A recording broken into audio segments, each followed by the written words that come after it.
Hello नमस्कार दोस्त welcome back to my channel intelligent India.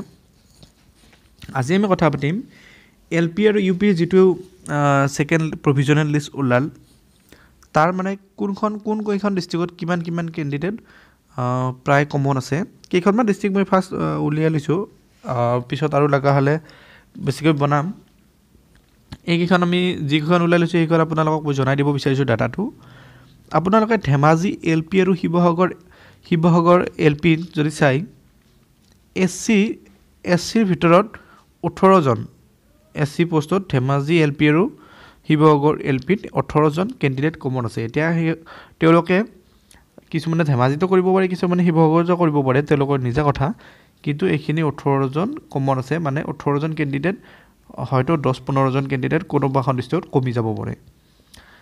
মই 18 জন বুলি কৈছোঁ, 2-এজন ইফাল সিফাল হ'ব পাৰে, মই একদম 17 জনো হ'ব পাৰে বা 19 জনো হ'ব পাৰে, সেইটো ডাঙৰ কথা নহয়, কিন্তু 18 জন মই হিচাপত 18 জন দুখন ডিস্ট্ৰিক্টত কমন আছে।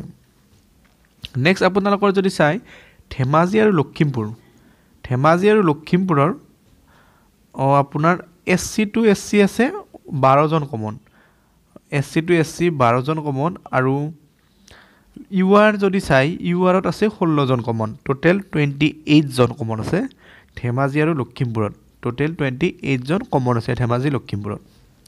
ঠিক সেই একেদৰে আপোনালোকে ধেমাজি শোণিতপুৰত কিন্তু অনলি এজনেই কেণ্ডিডেট মই কমন পাইছোঁ, মই যিখিনি চাইছোঁ। আপোনালোকে যদি বেছি পাইছে মোক কমেণ্ট কৰি জনাব পাৰে মোৰ ডাটাটো যদি কিবা ভুল হৈ থাকে।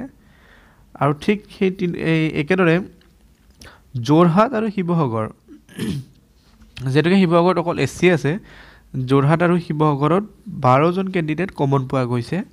ইয়াৰ হয়তো 12 জন শিৱসাগৰতো কৰিব পাৰে বা যোৰহাটতো যাব পাৰে বা 4-5 জন ইফালে যাব পাৰে, এনেকুৱা হ'ব পাৰে, কিন্তু দুটা ডিস্ট্ৰিক্টত কমন আছে মানে এটা ডিস্ট্ৰিক্টতে চিলেকশ্যন কৰিব মানে কাট অফ আৰু ভালেখিনি কমা আশা আছে। নেক্সট ঠিক একেদৰে গোলাঘাট শিৱসাগৰতো আপোনালোকৰ 2 জন এছচি কেণ্ডিডেট কমন আছে, গোলাঘাট আৰু শিৱসাগৰত লোৱাৰ প্ৰাইমেৰীত এল পি ক্ষেত্ৰত 2 জন এছচি কেণ্ডিডেট কমন আছে। ঠিক সেই একেদৰে আপোনালোকৰ আৰু মই জনাই আছোঁ আপোনালোকক শিৱসাগৰ আৰু শোণিতপুৰত 7 জন এছচি কেণ্ডিডেট কমন আছে, শিৱসাগৰ আৰু শোণিতপুৰত 7 জন এছচি কেণ্ডিডেট কমন আছে।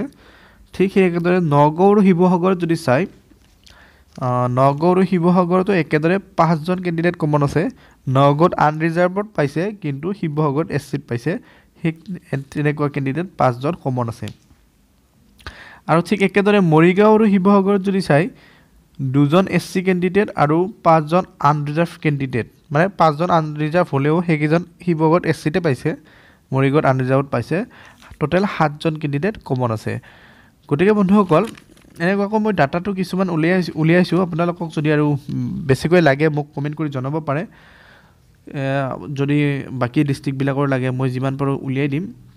ঠিক সেই একেদৰে শিৱসাগৰৰ এল পি আৰু শিৱসাগৰ ইউ পিত যদি চাই প্ৰায় 9 জন কেণ্ডিডেট কিন্তু কমন পোৱা গৈছে, মানে শিৱসাগৰ এল পিৰ পৰা শিৱসাগৰ ইউ পিলৈ 9 জন কেণ্ডিডেট গুচি যোৱা পূৰা পূৰ্ণ সম্ভাৱনা আছে, যিহেতুকে এল পি ইউ পি দুয়োটাতে পাইছে, তেওঁলোকে নিশ্চয় ইউ পিতে চিলেক্ট কৰিব, হয়তো এজনে নকৰিব পাৰে, এইটো ডাঙৰ কথা নহয়। ঠিক তেনেকৈ আমি যদি চাওঁ শিৱসাগৰৰ পৰা যেনেকৈ যোৰহাটত 12 জন পাইছে বা নগাঁও এইবিলাকত যিবিলাকে পাইছে তেওঁলোকে নিশ্চয় শিৱসাগৰৰ পৰা ওলাই আহিব, বা যিবিলাকে ইউ পিত যাব সেই 9 জন কিজানি নিশ্চয় ইউ পিত গুচি যাব। তেনেকৈ চাব গ'লে আমি শিৱসাগৰত ভালেখিনি নিশ্চয় ওলাই যাব বুলি আমি আশা কৰিব পাৰোঁ, আৰু কাট অফটো ডাউন আহিব বুলি আমি আশা কৰিব পাৰোঁ। আজিলৈ ইমানে। যদি ভাল লাগে ভিডিঅ'টো লাইক কৰিব আৰু শ্বেয়াৰ কৰিবলৈ নাপাহৰিব।